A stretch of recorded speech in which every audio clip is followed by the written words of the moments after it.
Selamat pagi anak-anak. Kembali lagi kita di pelajaran pendidikan agama Katolik.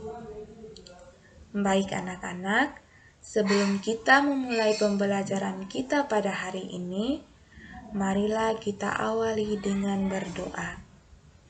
Marilah kita siapkan hati kita untuk berdoa. Dalam nama Bapa dan Putra dan Roh Kudus. Amin. Ya Allah Bapa di dalam surga, puji dan syukur kami haturkan kehadirat-Mu. Atas berkat dan perlindungan-Mu, Engkau telah melindungi kami dari tadi malam hingga pada pagi hari ini. Ya Bapa, sekarang kami akan memulai pembelajaran kami. Kami mohon utuslah Roh Kudus-Mu ke atas kami semua, agar apa yang kami lakukan pada hari ini dapat berjalan dengan lancar dan sesuai dengan kehendak-Mu. Nama-Mu tetap kami puji kini dan sepanjang masa. Amin. Dalam nama Bapa dan Putra dan Roh Kudus. Amin.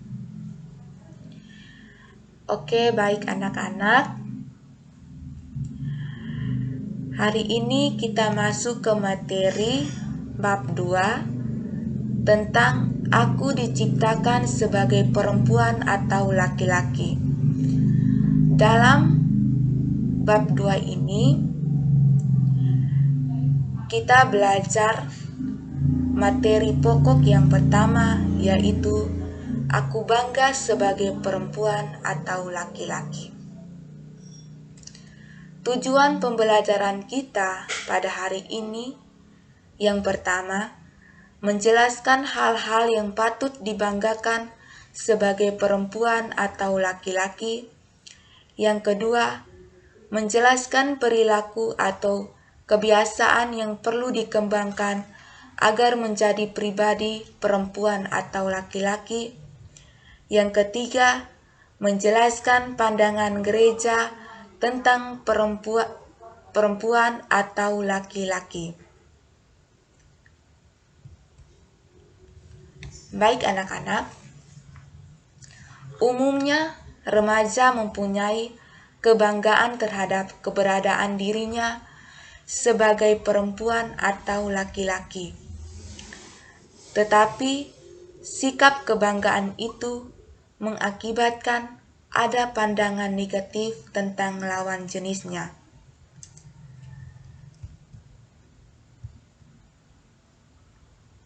Remaja laki-laki memandang perempuan itu cengeng dan lemah. Sebaliknya, remaja perempuan memandang laki-laki sebagai keras dan kasar. Jadi, dua contoh ini adalah pandangan negatif antara laki-laki dan perempuan. Jadi remaja laki-laki memandang perempuan itu cengeng dan lemah, dan sebaliknya remaja perempuan memandang laki-laki itu sebagai seorang yang keras dan kasar. Baik anak-anak, kita lanjut. Ada juga sebagian kecil remaja yang merasa menyesal dilahirkan sebagai laki-laki atau perempuan. Yang pertama, ada yang mengeluh. Mereka menyesal dilahirkan sebagai laki-laki atau perempuan. Mereka merasa menyesal dan mengeluh. Yang berikut, ada yang ingin melakukan operasi jenis kelamin. Ada yang berupaya mengubah penampilan dirinya sebagai perempuan atau laki-laki. Yang berikut, menyalahkan diri sendiri dan orang lain, misalnya orang tuanya atau lingkungan masyarakatnya. Jadi, di sini sebagian kecil remaja yang merasa menyesal dilahirkan sebagai laki-laki atau perempuan.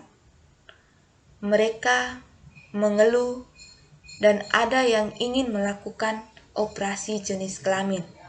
Jadi yang perempuan melakukan operasi jenis kelamin menjadi laki-laki. Sebaliknya, seorang laki-laki melakukan operasi jenis kelaminnya menjadi seorang perempuan. Ada remaja yang merasa menyesal dilahirkan sebagai laki-laki atau perempuan dengan berupaya mengubah penampilan dirinya sebagai perempuan atau laki-laki.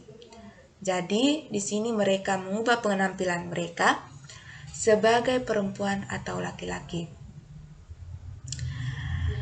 Dan yang berikut, mereka merasa menyesal dan menyalahkan diri sendiri dan orang lain. Misalnya, menyalahkan orang tuanya atau juga lingkungan masyarakat tempat tinggal mereka.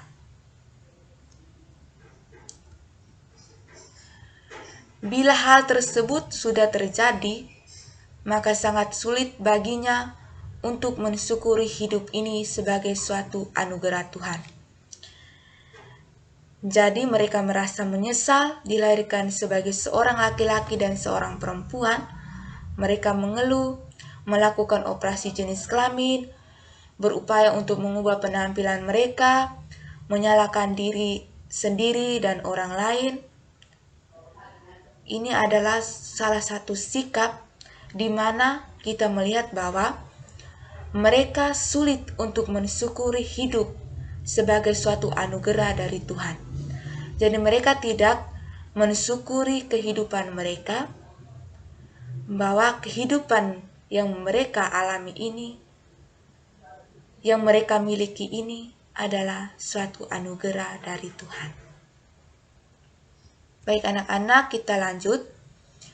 Kitab Suci Kejadian bab 1 ayat 26-28 mengisahkan tentang manusia sebagai perempuan dan laki-laki.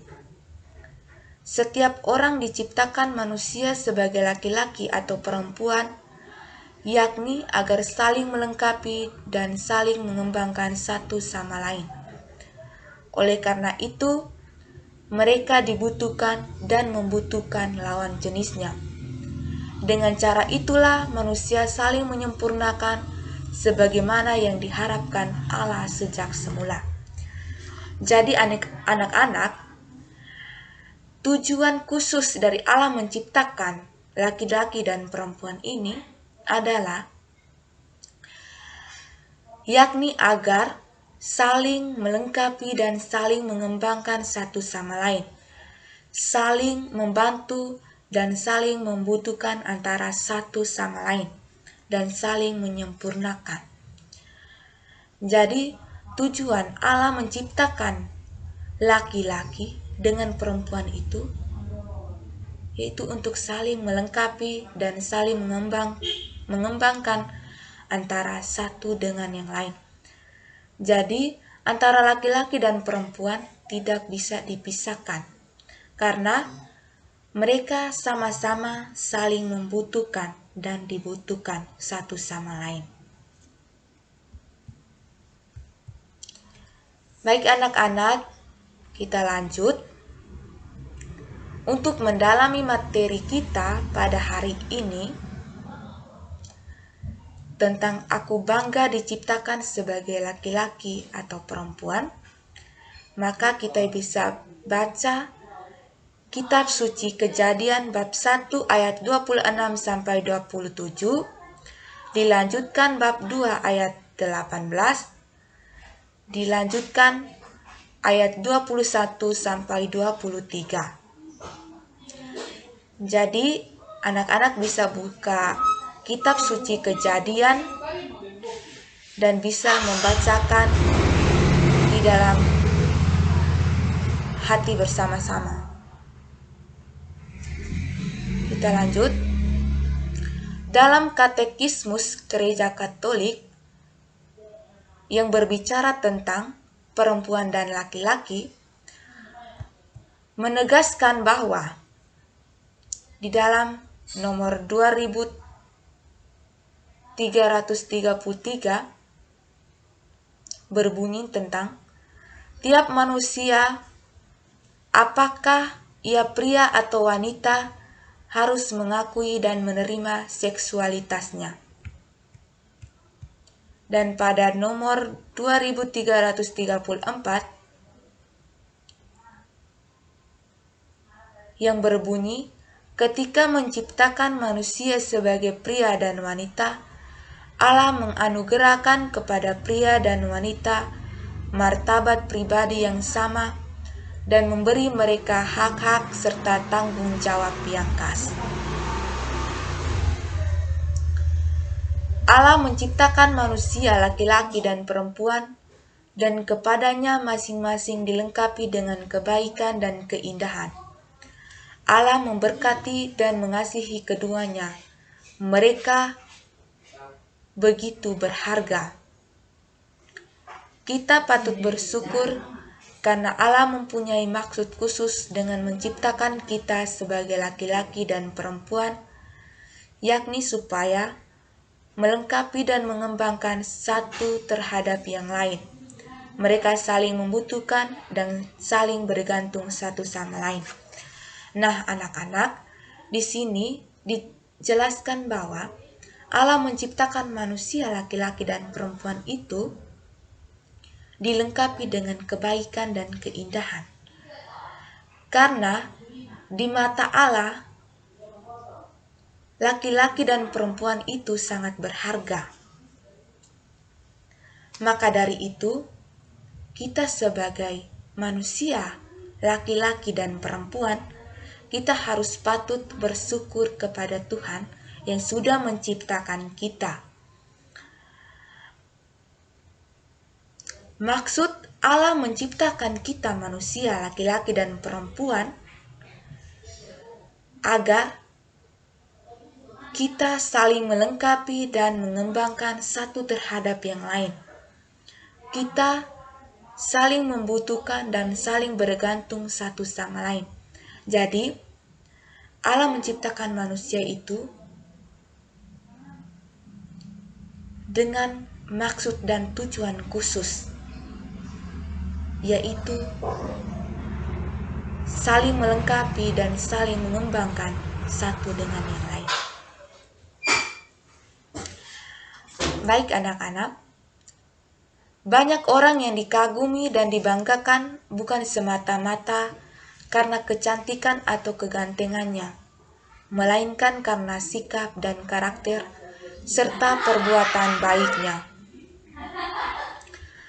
Mau menjadi perempuan atau laki-laki yang seperti apa agar kalian dapat menjadi kebanggaan teman-teman, guru, dan orang tua?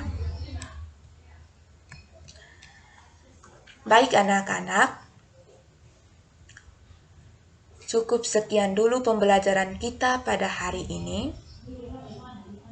Silakan membaca kembali materi-materi yang sudah Ibu jelaskan tadi. Dan kalau ada yang belum mengerti, bisa ditanyakan dalam pembelajaran kita tatap muka lewat Google Meet. Baik anak-anak, mari kita tutup pembelajaran kita pada hari ini dengan doa. Marilah kita siapkan hati kita untuk berdoa. Dalam nama Bapa dan Putra dan Roh Kudus. Amin. Terima kasih ya Bapa, karena Engkau telah melindungi kami dalam pembelajaran kami pada hari ini. Semoga apa yang telah kami pelajari dapat kami mengerti dan dapat berguna bagi masa depan kami. Ya Bapa, semua doa dan permohonan kami ini kami sampaikan kepadamu lewat perantaran Kristus Tuhan kami. Amin. Dalam nama Bapa dan Putra dan Roh Kudus. Amin.